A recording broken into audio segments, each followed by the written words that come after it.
베드로전서 4장 1절부터 6절까지의 말씀을 제가 대신 봉독해 드리겠습니다. 하나님의 말씀을 들으십시오. 그리스도께서 이미 육체의 고난을 받으셨으니 너희도 같은 마음으로 갑옷을 삼으라. 이는 육체의 고난을 받은 자는 죄를 그쳤음이니 그 후로는 다시 사람의 정욕을 따르지 않고 하나님의 뜻을 따라 육체의 남은 때를 살게 하려 함이라. 너희가 음란과 정욕과 술 취함과 방탕과 향락과 무법한 우상 숭배를 하여 이방인의 뜻을 따라 행한 것은 지나간 때로 족하도다. 이러므로 너희가 그들과 함께 그런 극한 방탕에 다름질하지 아니하는 것을 그들이 이상히 여겨 비방하나 그들이 산자와 죽은 자를 심판하기로 예비하신 이에게 사실대로 고하리라. 이를 위하여 죽은 자들에게도 복음이 전파되었으니 이는 육체로는 사람으로 심판을 받으나 영으로는 하나님을 따라 살게 하려 함이라. 아멘. 우리가 너무나도 잘 알다시피 우리의 삶에서 이 고난이란 피할 수 없는 우리의 숙명과도 같은 것 같습니다. 왜냐하면 우리가 늘 듣는 것처럼 우리가 살고 있는 이 세상은 죄로 인하여 뒤틀리고 망가진 세상이기 때문에 불신자뿐만 아니라 신자인 우리가 이 세상을 살아가면서 이제 필연적으로 죄로 인한 고통을 겪게 되는 거죠. 그리고 이 세상에 죄가 있을 뿐만 아니라 여전히 우리 안에도 남아있는 죄가 있고 우리도 계속적으로 죄를 짓기 때문에 우리는 그 죄의 쓴 열매들, 그 고통을 살면서 계속 경험하게 되는 것 같습니다.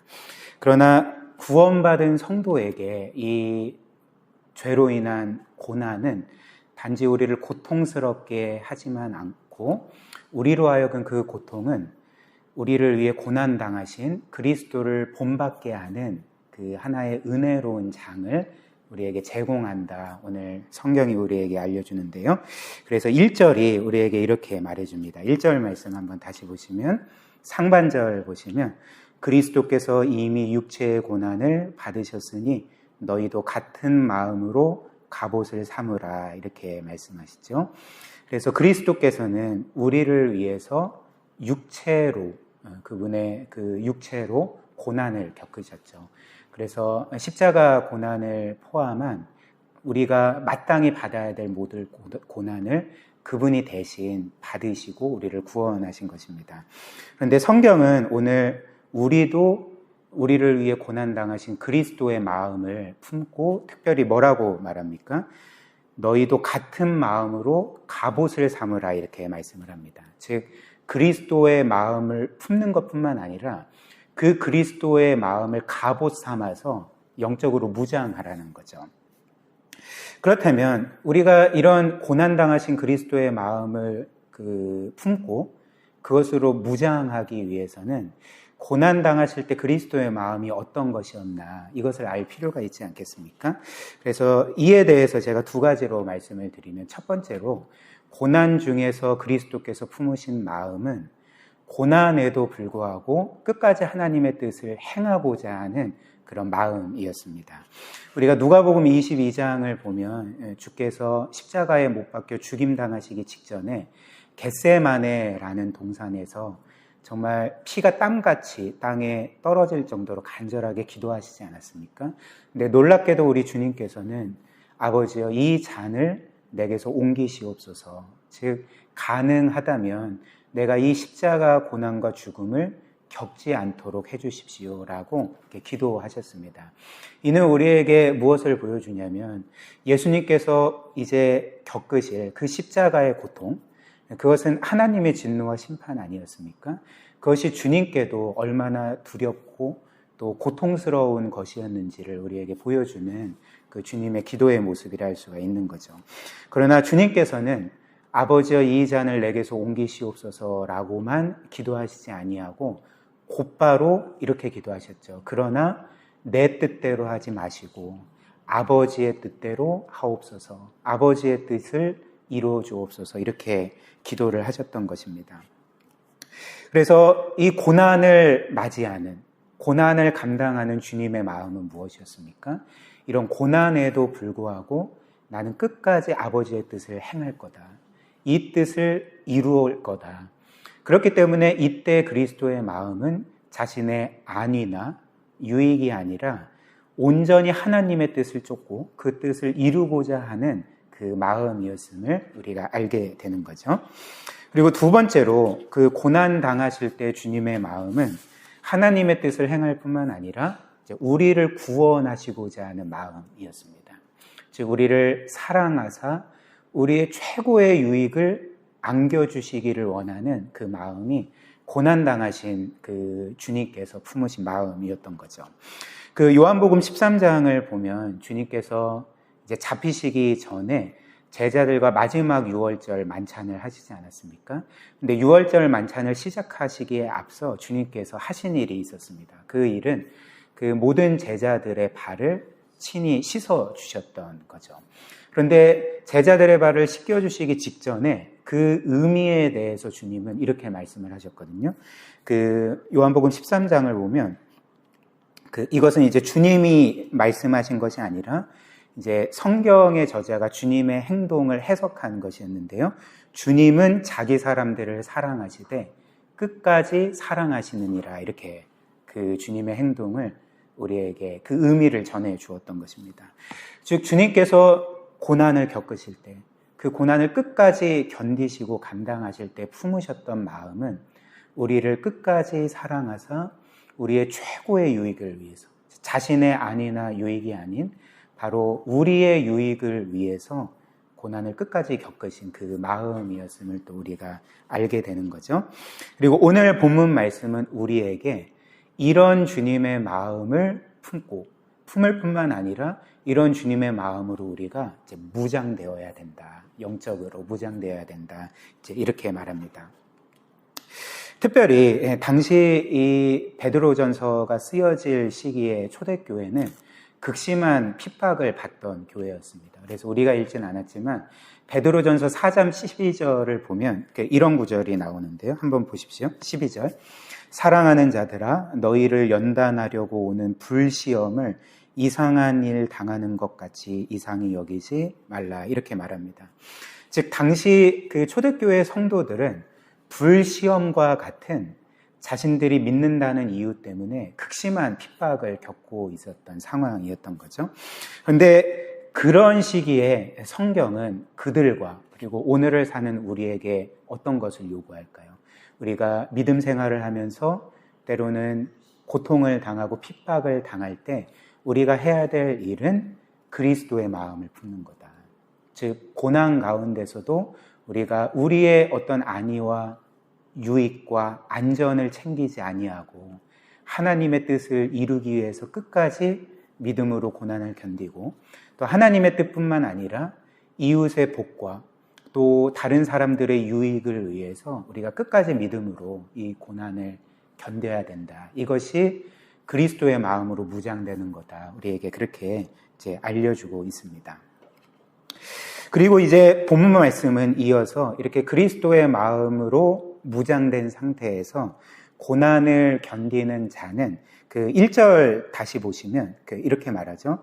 그리스도께서 이미 육체의 고난을 받으셨으니 너희도 같은 마음으로 갑옷을 삼으라. 이는 육체의 고난을 받은 자는 죄를 그쳤습니다. 이렇게 말합니다. 그리스도의 마음으로 무장돼서 고난을 견디면 그는 죄를 끊을 거다, 이렇게 말하는 거죠.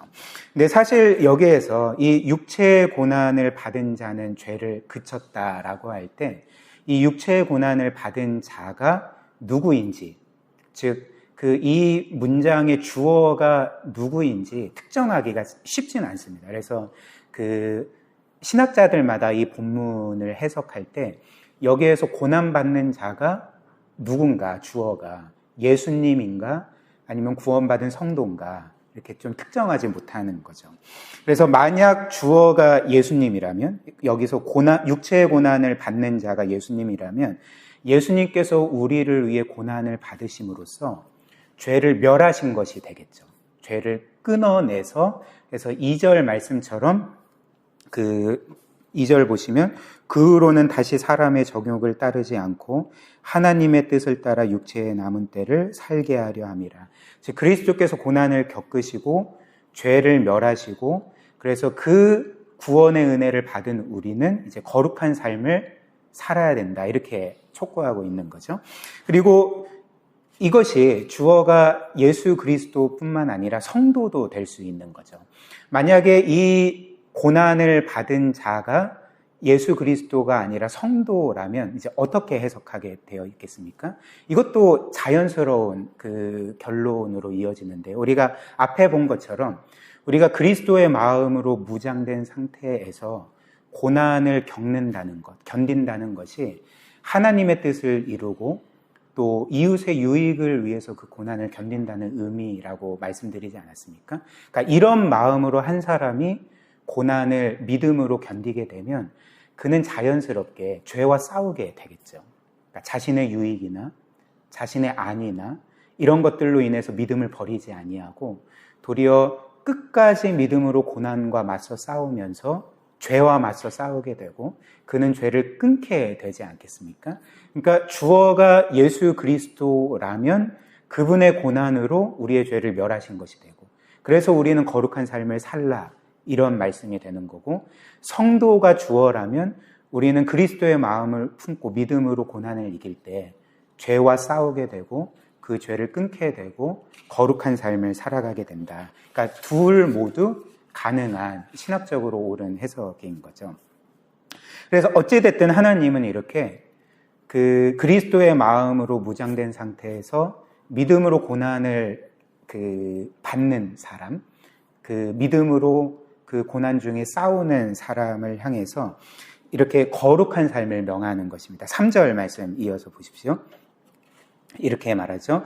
너희가 음란과 정욕과 술 취함과 방탕과 향락과 무법한 우상숭배를 하여서 이방인의 뜻을 따라 행한 것은 지나간 때로 족하다. 그리스도께서 고난당하심으로 너희의 죄를 끝내셨기 때문에 너희도 그리스도의 마음을 품고 이제는 믿음으로 고난을 겪으며 죄와 싸우기 때문에 너희가 과거에 살던 이런 죄된 삶은 이제로 충분하다. 이제는 거룩한 삶을 살아야 된다. 우리에게 이렇게 말하는 거죠.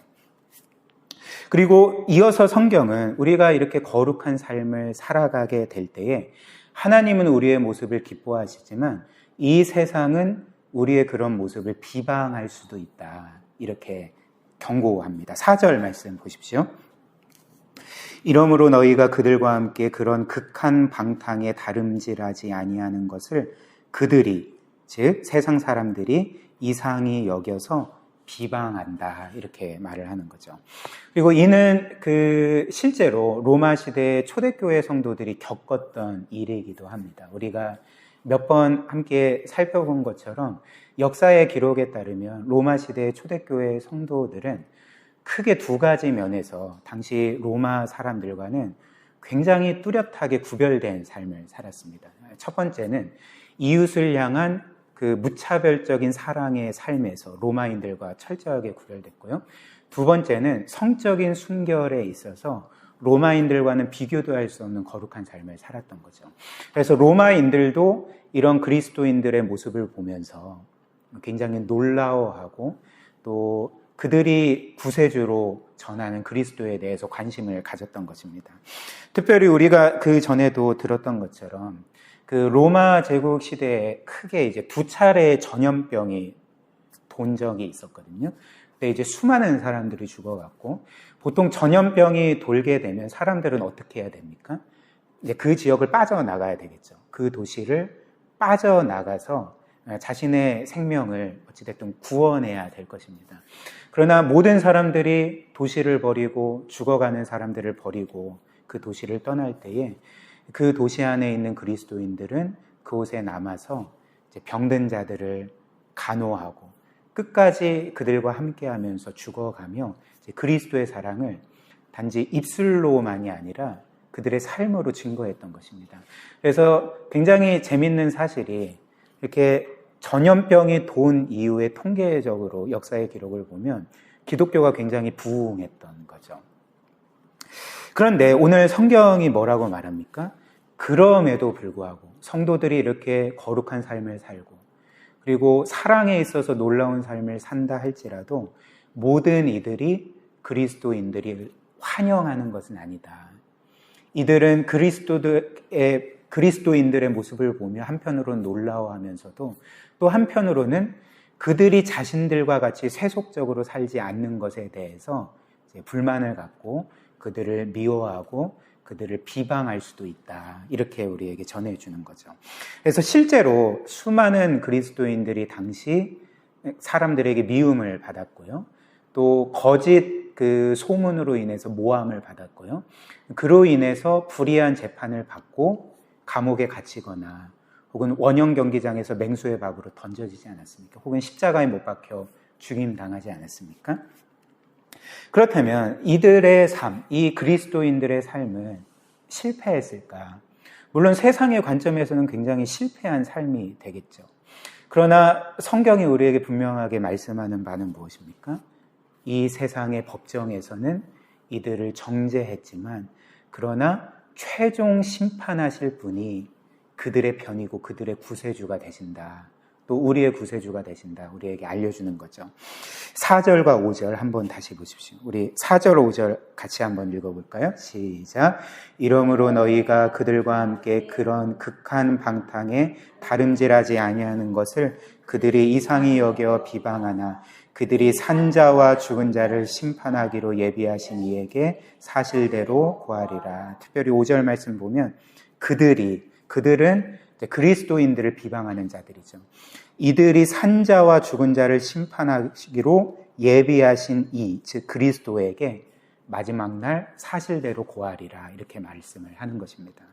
사랑하는 여러분, 우리 주께서 생전에 제자들에게 여러 말씀을 하셨지만 그중 이 마지막 날과 관련해서 그분이 하신 분명한 말씀은 내가 이 세상 마지막 날에 다시 와서 그래서 이 세상 모든 것들을 심판할 거다. 궁극적으로 심판할 거다라고 분명히 그 마지막 날의 심판을 경고하셨습니다. 그래서 그때 그 주님은 그분이 경고하신 말씀처럼 그리고 오늘 이 5절의 말씀처럼 이제 평생 그리스도를 거스르고 그분의 몸인 교회를 비방하거나 핍박한 자들을 반드시 심판하실 것입니다. 그들은 그 재판장이신 그리스도 앞에서 자신들의 죄를 고하게 될 거고 그들의 죄에 대해서 심판을 받게 될 거죠. 그리고 그들뿐만 아니라 이제 끝까지 그리스도를 믿지 아니하고 믿기를 거부하고 회개하기를 거부한 이제 모든 이들이 결국에는 궁극적인 재판장이신 그리스도에 의해서 심판을 받을 것이 바로 이 성경이 우리에게 분명하게 알려주는 사실 아닙니까? 그렇다면 그날에 우리는 어떤 판결을 받게 될까요? 우리도 죄가 있는데 우리도 과거에 실패한 적이 있고 지금도 실패하는 삶을 살아갈 때가 많은데 그렇다면 그때 우리는 재판장이신 주님께 어떤 판결을 받겠습니까? 그러니까 놀랍게도 우리는 무죄 판결을 받게 될 것입니다. 너는 아무 죄가 없다. 그리고 더 나아가서 우리는 무죄 판결을 받을 뿐만 아니라 너는 가장 의로운 자다라는 그런 판결을 받을 것입니다. 왜 그럴까요? 왜냐하면 재판장이신 우리 주께서 우리의 죄값을 치르신 우리의 구세주가 되시기 때문에 또 우리를 단지 그렇게 죄값을 치르실 뿐만 아니라 그분의 완벽한 삶과 그 의로움을 그 은혜로서 우리에게 전가해 주시는 분이 바로 재판장이신 우리 예수 그리스도 우리의 구세주이시기 때문에 우리는 마지막 날에 무죄 판결을 받고 의롭다 선언을 받고 영원한 나라에 들어가게 되는 거죠. 그래서 마지막 6절이 우리에게 이렇게 말하죠. 우리 6절도 함께 같이 읽어보겠습니다. 이를 위하여 죽은 자들에게도 복음이 전파되었으니 이는 육체로는 사람으로 심판을 받으나 영으로는 하나님을 따라 살아야 함이라. 아멘. 여기에서 죽은 자들이라는 것은 그 당시 신앙을 지키다가 그 사람들에 의해서 불의한 재판을 받고 그 죽은 사람들 혹은 그 순교하지는 않았지만 생이 다해서 그 죽은 사람들을 가리킵니다. 여기에 죽은 자들이 그렇게 신앙을 지키다가 끝까지 그 신앙을 지키다가 죽은 사람들, 순교자들을 가리키는 거죠. 왜냐하면 6절 말씀이 곧바로 한번 다시 보십시오. 이를 위하여 죽은 자들에게도 복음이 전파되었는데 이는 육체로는 사람으로 심판을 받으나, 즉 죽은 자들이 누구냐면 육체로는 사람에 의해서 심판을 받은 자들인 거죠.